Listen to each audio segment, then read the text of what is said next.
L'aventure de la lumière perdue. Léo s'ennuyait, c'est un fait. Le ciel était gris, la pluie tapait contre la vitre et il avait déjà compté toutes les gouttes. Il me faut une aventure, murmura-t-il en regardant autour de lui. Son regard tomba sur la porte du grenier, un lieu plein de mystères. En haut des marches, il découvrit un vieux coffre en bois. À l'intérieur, sous une pile de vieux draps, se trouvait une carte roulée. La carte était étrange. Elle ne montrait ni ville ni rivière, mais un chemin de points lumineux qui serpentait à travers une forêt. Au bout, un mot scintillant, écrit en lettres d'or, disait « Lumière perdue ». Le lendemain matin, le soleil était revenu. Léo, la carte bien pliée dans sa poche, se rendit à la lisière de la forêt. Il suivit le chemin tracé, son cœur rempli d'un grand courage. Au plus profond des bois, un petit rire cristallin résonna. Un lutin miniature, avec une petite veste de feuilles et des cheveux verts, sauta d'une branche. « Tu cherches la lumière ?»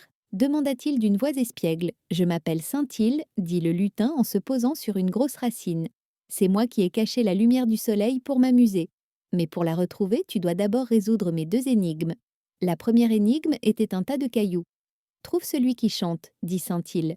Léo écouta attentivement et parmi les pierres grises, il trouva un petit caillou qui émettait un doux tintement.